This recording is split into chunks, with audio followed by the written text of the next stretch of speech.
আর একটু জোরে সুবহানাল্লাহ।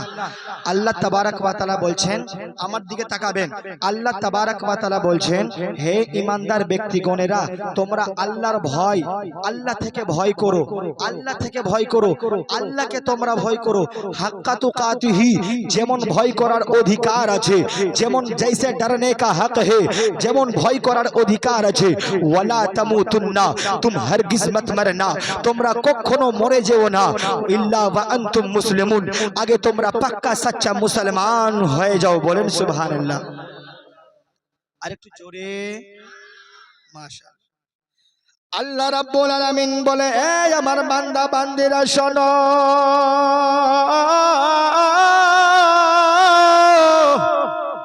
আমি আল্লাহ রাব্বুল আলামিনকে ভয় করো, আমি আল্লাহ রাব্বুল আলামিন থেকে ভয় করো। আল্লাহ রাব্বুল আলামিন বললেন, বান্দা হাক্কা তুকাতিহি, যেমন ভয় করার অধিকার আছে, ওয়ালা তামুতুন্না, তোমরা কখনো মরে যেও না, তোমরা কোনদিন মরে যেও না, ওয়ালা তামুতুন্না ইল্লা ওয়া আনতুম মুসলিমুন, কিন্তু আগে তোমরা পাক্কা সচ্চা মুমিন মুসলমান হয়ে যাও। আল্লাহ রাব্বুল আলামিন আমাদেরকে ভয় করার কথা বললেন। কিভাবে ভয় করলে আমরা লাভবান হব, কিভাবে ভয় করলে আমার আল্লাহকে পাবো, কিভাবে ভয় করলে আমরা জান্নাত নামক নেয়ামতের ঠিকানা পাবো, কিভাবে ভয় করলে আমরা রাসূলকে রাজি করতে পারবো, কিভাবে জাহান্নাম থেকে ভয় করলে আল্লাহ তাবারক ওয়া তাআলার রাজামন্দি হাসিল করতে পারবো। আমার আল্লাহ রাব্বুল আলামিনের যারা ভয় অন্তরের মধ্যে রাখবে, আল্লাহ রাব্বুল আলামিনের ভয়, আল্লাহর জাহান্নামের ভয় যার অন্তরের মধ্যে থাকবে, যার হৃদয়ের মধ্যে থাকবে, যার কলেজার মধ্যে থাকবে, আল্লাহ তাবারক ওয়া তাআলা থেকে যে বান্দা ভয় করবে, যেই বান্দি ভয় করবে, সেই বান্দা যেন সমস্ত প্রকারের গুনাহ থেকে বাঁচার চেষ্টা করবে। ঠিক না বে ঠিক? সমস্ত প্রকারের গুনাহ থেকে বাঁচার চেষ্টা করবে। সেই মানুষটা নামাজ ছাড়া থেকে বাঁচার চেষ্টা করবে। সেই মানুষটা 5 ওয়াক্তের নামাজি হয়ে যাবে। সেই মানুষটা রোজদার হয়ে যাবে। সমস্ত অঙ্গ প্রত্যঙ্গ তার ভালো কাজের মধ্যে মগ্ন হয়ে যাবে। সমস্ত অঙ্গ প্রত্যঙ্গ ভালো কাজ করতে শুরু করবে। আর আল্লাহ তাবারক ওয়া তাআলা থেকে ভয় করার কারণে, আল্লাহ তাবারক ওয়া তাআলার জাহান্নাম থেকে ভয় করার কারণে আল্লাহ তাবারক ওয়া তাআলা তাকে ইনাম দিবে, আল্লাহ তাবারক ওয়া তাআলা তাকে পুরস্কার দিবে, আল্লাহ তাবারক ওয়া তাআলা তাকে তোহফা দিবে। আমি আল্লাহর কোরআনকে জিজ্ঞাসা করলাম, মায়াপুরের ভাইরা গভীর মনোযোগ, আমি আল্লাহর কোরআনকে জিজ্ঞাসা করলাম, এ আল্লাহর কোরআন তুমি আমাকে বলো, তুমি আমাকে জানিয়ে দাও, তুমি আমাকে বলে দাও, যেই ব্যক্তি আল্লাহর জাহান্নাম থেকে ভয় করবে, যেই ব্যক্তি আল্লাহর গজব থেকে ভয় করবে, আল্লাহ তাকে কি ইনাম দিবে, আল্লাহ তাকে কি পুরস্কার দিবে, আল্লাহ তাকে কোন নিয়ামত দিবে, আল্লাহ তাকে কি তোহফা দিবে। কোরআন বলতে লাগলো, 27 নম্বর পারা সূরা আর রহমানের মধ্যে আল্লাহ তাবারক ওয়া তাআলা আমাদেরকে জানিয়ে দিলেন, কোরআনে পাক আমাদেরকে বুঝিয়ে দিলেন, ওয়ালিমান খাফা মাকাম রাব্বিহি জান্নাতান, যেই ব্যক্তি আল্লাহ তাবারক ওয়া তাআলা থেকে ভয় করবে, সেই ব্যক্তিকে আমার আল্লাহ 2টা জান্নাত প্রদান করবে। বলেন সুবহানাল্লাহ। একটু জোরে হবে না? সুবহানাল্লাহ। আর একটু জোরে সুবহানাল্লাহ। মাশাআল্লাহ। রাগ করছেন আপনারা? যারা আল্লাহ থেকে ভয় করবে কটা জান্নাত? কটা জান্নাত? কটা জান্নাত? 2টা। আচ্ছা, আমরা জান্নাত পেতে চাই কি চাই না? মুহা বলেন, চাই কি চাই না? যারা জান্নাত পেতে চান 2 হাত তুলে বলেন, ইয়া রাসূলুল্লাহ, আল্লাহ সবাইকে তুমি জান্নাতি করে দাও। সকলে বলেন আমিন। কিন্তু একটা কথা, জান্নাতির কাজ কি? না না না, জান্নাতির কাজ হলো 1 নম্বর চায়ের দোকানে বসে আড্ডা দেওয়া, চায়ের দোকানের বসে মানুষের সঙ্গে গীবত করা, মানুষের চুগলি করা, এর বাড়িকার কথা ওর বাড়িতে লাগা, এর 1 নম্বর খাঁটি জান্নাতি। কি হযরত? 1 নম্বর জান্নাতি। মসজিদের মধ্যে মুয়াজ্জিন আযান দেয়, হাইয়া আলাস সালাহ, আসো,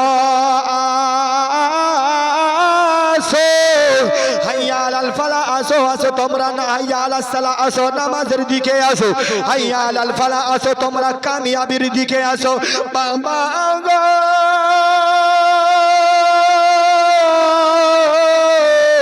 কিন্তু আমাদের কানে ময়দানের মধ্যে আজান যাই, আজানটাকে আমরা মেনে চলি না। ইমাম সাহেব আমাদেরকে বারবার মিলাদের মধ্যে, জালসার মধ্যে, জুলুসের মধ্যে, মিলাদের মধ্যে, ফাতিহার মধ্যে আমাদেরকে বারবার বলে তোমরা নামাজ পড়ো, নামাজ পড়ো, নামাজ পড়ো। কিন্তু আমরা কোরআন এবং হাদিসের কথা এক কান দিয়ে ভরি, দ্বিতীয় কান দিয়ে আমরা বের করে দিই। কিন্তু মুআজ্জাজ সামিনে কেরাম শুনে যাও, মা খালা শুনে যাও, রাতের বেলা গভীর মনোযোগ দিয়ে শুনবেন। আপনি যদি এখন নিজের ইবাদতটাকে পরিপূর্ণ করতে পারলেন না, আপনি যদি আল্লাহ রাব্বুল আলামিনের সিধা মতো যদি আপনি ঠিক মতো যদি আল্লাহর ইবাদত করতে পারলেন না, আল্লাহ রাব্বুল আলামিন তো আপনাকে সোজা ডাইরেক্ট দুনিয়াতে গজব দিবে না, জাহান্নামের মধ্যে, কবরের মধ্যে জাহান্নামের শাস্তি খেতে হবে। জাহান্নামের শাস্তি কিন্তু খেতে হবে। কিছু কিছু মানুষ আছে আমাদের সমাজের মধ্যে, যেখানে বক্তব্য করার কিন্তু যেটা মুড ছিল ওটা শেষ হয়েছে এতটা রাত হওয়ার কারণে। আজকে প্রথমবার মনে হয় আমি 2টার পরে আরেক জায়গাতে দিয়েছিল তো বক্তব্য করেছিলাম না, গজল পড়ে শেষ। মানুষ ছিল তো কি করবে। তো যাই হোক, আপনারা কিন্তু খুব সুন্দর মানুষ, আলহামদুলিল্লাহ। আল্লাহ তাবারাক ওয়া তাআলা আপনাদেরকে তৌফিক দান করে, বলেন না আমিন। আমিন। মাশাআল্লাহ। আল্লাহ তাবারাক ওয়া তাআলা আপনাদের মা বাবার বয়সটাকে লম্বা করে দাক, সকলে বলেন আমিন। আমিন। মাশাআল্লাহ। কিন্তু মাশাআল্লাহ ঝাড়া ঝোড়া ছিল নাকি? 1 2 3 500 টাকা। মাশাআল্লাহ। একবার নারা হবে কি? নারে তাকবীর, নারে রিসালাত, মাসলাকে আলা হযরত, 500 টাকার দাতা। নারে তাকবীর, নারে রিসালাত। মাশাআল্লাহ, সুবহানাল্লাহ। আজকের কিন্তু কি ব্যাপার, জালসাতে, অনেক জালসাতে আপনি দেখবেন মহিলাগুলো কিন্তু কাচমাচ করে, কিন্তু মায়াপুরের মহিলাদের মায়া আছে বক্তার উপরে। আরেকজন মা আমার 200 টাকা দিয়েছে। নারে তাকবীর, নারে রিসালাত। মাশাআল্লাহ। এমন আজকে বক্তব্য দিয়ে যাব, কোনোদিন মনে হয় শুনেননি, বা শুনেছেন তো এমন করে শুনেননি, এমন অন্তরের মধ্যে ধাক্কা লাগবে আপনার ইনশাআল্লাহ তাআলা। তো অনেক জায়গাতে আপনি দেখবেন মহিলাগুলো যে ওয়ারকে তারিফ করবা লাগনো তো হাত দেখে গেল আমার বেটি গলাম ঠিক ইয়া এমনি ফের বদনাম করবো তো মুখ দেখাবার লাইক নেই বানবো, বদনামি খুব করবা জানি মুই। হ্যাঁ, ভালো করে বস থাক। ভালো মহিলাগুলো আল্লাহ কবুল করে, বলেন না আমিন। মাশাআল্লাহ। তো অনেক জায়গাতে মহিলাগুলো বক্তব্য শুনতে যায়, মহিলাগুলোর কয়েকটা গ্রুপ থাকে, আপনাদেরকে আমি বলে দিই। মহিলাগুলোর কয়েকটা গ্রুপ থাকে। কিরকম গ্রুপ জানেন? পা লম্বা করে লোলা পাপড় খাবে, চীনা বাদাম খাবে, খায় না? আপনি এই এখানকার মধ্যে চেক করে দেখেন আছে ওখানে পড়ে, ছলাগুলো পড়ে আছে। আর অন্যজনার কানের দেখবে, অন্যজনার কানের দেখবে বুবু কুনহালি আলু। হ্যাঁ, আর যে স্বামীকে বলবে গিয়ে হালনার বহু তুমি এমনি দেখে আনো, ওয়ার ইয়ানি কি স্বামী কি করছে 10,000 টাকা বাড়া কানের দুল কিনে দিয়েছে, তুই তোর ইয়ানি কি চেট্টা নিছে, তোর ক্ষমতা নিছে, এরকম করে। কিন্তু মা বোনেরা মনে রাখবেন, যার কিনে দিয়েছে আলহামদুলিল্লাহ শোনাতে সুহাগা, যার দায়নি বক্তব্য শুনে আপনার লাভ হবে না। খাঁটি কথা বলি, আপনার স্বামী সারাবি হোক, আপনার স্বামী জুয়ারি হোক, আপনার স্বামী জানি হোক, যাই হোক না কেন, স্বামীর খিদমত করা সমস্ত মহিলার উপরে রাসূল এবং আল্লাহ ফরজ করে দিয়েছেন, বলেন সুবহানাল্লাহ। সুবহানাল্লাহ বেশি হলে কেন দি ইয়ারকে পক্ষে বলিয়েছি মতি ভাই, এবার দেখেন। হ্যাঁ, ইয়ারকে পক্ষে বলিয়েছি। এবার শুনো, মহিলাদের যদি তুমি হক আদা করতে না পারো, আল্লাহ তাবারাক ওয়া তাআলার কাঠগড়াতে তোমার বান্দারও হিসাব ভালো করে আল্লাহ তাবারাক ওয়া তাআলা করবে। মহিলারা আবার মনে মনে বলো সুবহানাল্লাহ, মনে মনে তোমরা বলো সুবহানাল্লাহ। আল্লাহ সবাইকে কবুল করে, বলেন না আমিন। আমিন। আর একটু বলেন আমিন। আমিন। আমার দয়ার নবী প্রেমের ছবি গো আর আসবে না জগতে, আমার দয়াল নবী প্রেমের ছবি আর আসবে না জগতে, হাসর দিনে উম্মত বিনে, হাসর দিনে উম্মত বিনে যাবে না নবীজি বেহেশতে আমার, বলেন সুবহানাল্লাহ। আমার দয়ার নবী প্রেমের ছবি গো আর আসবে না জগতে। তো আমি বলতেছিলাম 1 নম্বর ভালো মানুষ হলো কে চায়ের দোকানে বসতে পারে, কিন্তু না বাবা, কতদিন আর কতকাল তুমি বাঁচবা? জীবনের কোনো গ্যারান্টি নাই। মালাকুল মউত মাথা থেকে দাড়ি পর্যন্ত তো পেকে গেল, মালাকুল মউত কখন আসবে কারো জানা আছে? অন্তরের দিল দিয়ে আবার শোনো, কারো জানা নাই। রাসূল সাল্লাল্লাহু তাআলা আলাইহি ওয়াসাল্লাম বলেছেন, একটা বেনামাজির আত্মাটা কেমন বের করে জানো? একটা জীবিত ছাগলের চামড়াগুলো যদি খসিয়ে নেওয়া হয়, যতটা কষ্ট হবে ওই ছাগলের বেনামাজির আত্মাটা বের করতে 70 গুণ বেশি বেনামাজির কষ্ট হবে। বলেন আল্লাহু আকবার। 70 গুণ বেশি। রাসূল সাল্লাল্লাহু তাআলা আলাইহি ওয়াসাল্লাম বলেছেন, আরো শুনে যান, যারা শরাব পান করে, যারা আল্লাহ তাবারক ওয়া তাআলার নাফরমান, আল্লাহর নবী বলেছেন একটা কাঁটার গাছের মধ্যে সুতির কাপড় রেখে দেওয়ার পর কাপড়টাকে যদি একটা কোণ দিয়ে কোণা ধরে যদি টানা হয়, কাপড়টা ভালো করে ফিরে আসবে? আসবে? সবাই বলেন আসবে? আসবে না। সেই রকম রাসূল সাল্লাল্লাহু আলাইহি ওয়াসাল্লাম বলছেন, সেই রকম একটা বেনামাজির আত্মাটা যখন বের করা হবে, বেনামাজির আত্মাটা তার কাছ থেকে বের হতে চাইবে না, টেনে ছিঁচড়ে তাকে বেনামাজির পিঞ্জরা থেকে তাকে বের করা হবে। কতদিন থাকবা? পারবা না। নিজে একটা গজল রাত্রে যখন আমি ঘুমাই, একদিন আমার কথা বলি, মৌলভী সাহেব হয়েছে তো কি হলো, আমার হিসাব হবে না? হিসাব হবে, সবার হিসাব হবে। আমি একদিন গভীর রাত্রে ঘুম আসে না, আল্লাহ তাবারক ওয়া তাআলা নবী বলেছেন ঘুমাবার আগে তোমরা মাউতের তোমরা খৌফ করো। আরে বান্দা, ভাবছো তুমি সকালবেলা হবে, কাজে যাবা, কর্মে যাবা, মালাকুল মাউত নিয়ে চলে গেল, তোমাকে কাজ কর্ম সব থেকে গেল, স্বামী স্ত্রী সব পড়ে থেকে গেল, সন্তানাদি সব পড়ে থেকে গেল, আপনার মালাকুল মাউত নিয়ে চলে গেল। আমি রাত 12টা 1টার দিকে মাইন্ডের মধ্যে ভাবছিলাম যে আমি ফজরের নামাজটা পড়াতে পারবো কি পারবো না। এই জন্য আমি একটা তখনই রাত্রে গজলটা আমি নিজের তৈরি করা গজল। আর কত কাল বাঁচিবি রে মুমিন, আর কত কাল বাঁচিবি রে, ছাড়িয়া যাবে সোনারি জীবন। বলা যাবে না সুবহানাল্লাহ? আরে কত কাল বাঁচিবি রে মুমিন, আর কত কাল বাঁচিবি রে, ছাড়িয়া যাবে সোনারি জীবন, তুমি ছাড়িয়া যাবে সোনারি জীবন। মজা সামনে কেরাম তো বলতেছিলাম, আল্লাহ রাব্বুল আলামিনের ভয় কিভাবে থাকলে আপনি কোন নেয়ামতটা আল্লাহ রাব্বুল আলামিন আপনাকে দিবে। হাদিস শুনে যান, রাসূলে কায়নাত একবার 2 হাত তুলে বলেন ইয়া রাসূলুল্লাহ, আরেকটু জোরে বলেন ইয়া রাসূলুল্লাহ, আরেকবার বলেন সুবহানাল্লাহ। আল্লাহর নবী সাল্লাল্লাহু তাআলা আলাইহি ওয়াসাল্লামের হাদিস শুনে যান, কাল কিয়ামতের ময়দানে, কাল কিয়ামত ময়দান যখন কায়েম হবে, কাল কিয়ামতের ময়দানে যখন বিচার দিবসের যখন দিন আসবে, তখন বেনামাজিরাও হবে, তখন শারাবিগুলোও হবে, তখন জুয়ারিগুলোও হবে, সমস্ত মানুষেরা ইয়া নাফসি করে সমস্ত কিয়ামতের ময়দানে দৌড়াদৌড়ি শুরু করবে, বলবে আল্লাহ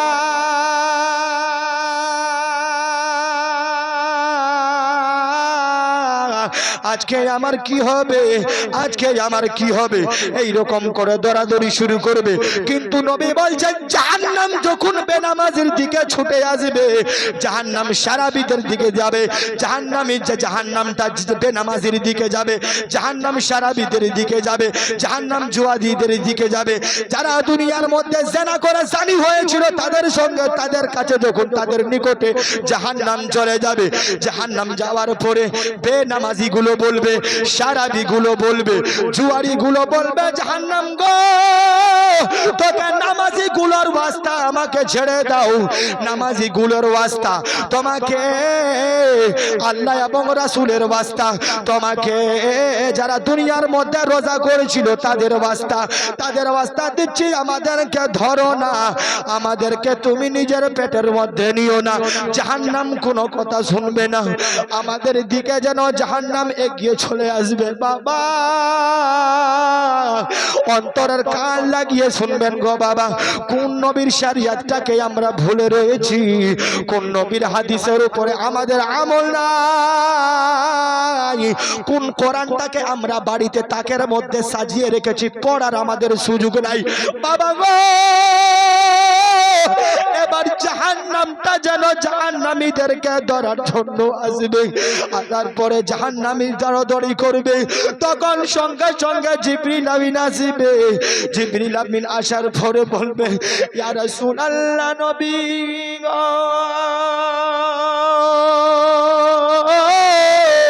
এই পেয়ালার মধ্যে পানি আছে গো নবী, আপনার উম্মতদেরকে জাহান্নাম ধরার জন্য যাচ্ছে। নবী গো, আপনার উম্মতদেরকে জাহান্নাম নিজের পেটের মধ্যে করার জন্য যাচ্ছে। নবী গো, এই পেয়ালার মধ্যে যেইগুলো পানি আছে আপনি জাহান্নামের শরীরের মধ্যে ছিটিয়ে দেন। আমার দয়ার নবী সেই কাজটা করবে। আমার দয়ার নবী পানিগুলোকে নিয়ে জাহান্নামের উপরে ছিটা মারবে, জাহান্নাম সঙ্গে সঙ্গে উম্মতদেরকে ছেড়ে দূরে সরে যাবে, দূরে পালিয়ে যাবে।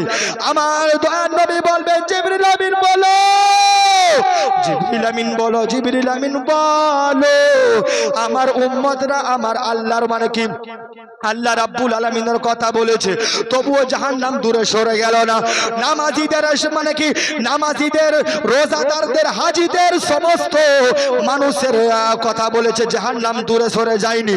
কিন্তু এই পানি জাহান্নামের উপরে পড়ার সঙ্গে সঙ্গে জাহান্নাম কেন দূরে সরে গেল? বাবারা, ভাইরা, গভীর মনোযোগ দিয়ে শুনবেন। এবার জিবরিল আমিন বলবে, ইয়া রাসূলুল্লাহ, ইয়া হাবিবাল্লাহ, এইগুলো পানি কোনো আম পানি নাই, এমন এইগুলো পানি কোনো সাধারণ পানি নাই গো ইয়া রাসূলুল্লাহ। আপনার উম্মতেরা, যেইগুলো উম্মত আপনার ফজরের নামাজ পড়েছে, কান্নাকাটি করেছে, যেইগুলো উম্মত যোহরের নামাজ পড়েছে আবার কান্নাকাটি করেছে। নবী গো, যেইগুলো উম্মত আসরের নামাজ পড়েছে, কান্নাকাটি করেছে ইয়া রাসূলুল্লাহ, যেইগুলো মানুষ আপনার রাত 12টার দিকে 1টার দিকে তাহাজ্জুদের নামাজ আদায় করেছে, নিজের মাথাটাকে জমিনের মধ্যে রেখে 2টা চোখের পানি ছেড়ে ছেড়ে কান্না করেছে। ইয়া রাসূলুল্লাহ, আমি জিবরিল আমিনের আল্লাহর আদেশে আপনার উম্মতদের চোখের পানি আমি জমা করে রেখেছিলাম, ওই পানিটাই আমি গো আপনি জাহান্নামের শরীরে দেওয়ার পরে জাহান্নাম সঙ্গে সঙ্গে দূরে সরে গেছে। ইয়া রাসূলুল্লাহ, এইগুলো পানি হলো আপনার নেককার উম্মতের চোখের পানি। আর একটু জোরে বলা যাবে না? আর একটু জোরে বলা যাবে না? ইয়া রাসূলুল্লাহ, যেইগুলো আপনার উম্মত, যেইগুলো আপনার উম্মতি, যেইগুলো আল্লাহর বান্দা, যেইগুলো আল্লাহর বান্দি কোরআন তেলাওয়াত করেছে, আল্লাহর কাছে কান্না করেছে, যেইগুলো বান্দি দান ও খায়রাত করেছে, আল্লাহর কাছে কান্নাকাটি করেছে, যেইগুলো আল্লাহর বান্দি রোজা নামাজ ও যাকাত করেছে, ওইগুলো বান্দা বান্দিদের চোখের পানি আমি জিবরাইল একটা বাটির মধ্যে রেখেছিলাম। আজকে জাহান্নামটাকে দূরে সরাবার জন্য মায়াপুরের মা, মায়াপুরের বাবারা, আপনাদের এই বিবেকের মধ্যে আমি একটা সওয়াল রাখতে চাই, আমি একটা প্রশ্ন রাখতে চাই, যে গুনাহগার উম্মতের চোখের পাওয়ার এত, গুনাহগার উম্মতের চোখের পানির পাওয়ার এত, জাহান্নাম দূরে সরে যায়, তো আমার দয়ার নবীর চোখের পানির দাম কত হবে? আর একটু জোরে বলুন, আর একটু মোহাব্বতে বলুন, আমার দয়ার নবীর চোখের পানির দাম কত হবে? আমার রাহমাতাল লিল আলামিন নবী একটা দিল নয়, 2টা দিল নয়। বাবা, মনে হয় আপনি জানেন না, আমার দয়ার নবী 1 বছর নয়, 2 বছর নয়, 63টা বছর ইয়া উম্মতি উম্মতি বল কান্নাকাটি করেছে। কোন নবী দুনিয়ার মধ্যে জন্ম হওয়ার পরে উম্মতের জন্য কান্নাকাটি করেনি, কিন্তু আমার নবী যখন দুনিয়ার মধ্যে আসলেন, আমার দয়ার নবীর যখন জন্ম হয়, মা আমিনা, মা আমিনা বলে, আমি শুনতে পাই ভাই আমার সন্তান মুহাম্মদ আহমদ দুনিয়াতে আসার পরে মাথাটাকে জমিনের মধ্যে রেখে ইয়া রাব্বি হাবলি উম্মতি বলে কান্নাকাটি করেছে। সুবহানাল্লাহ।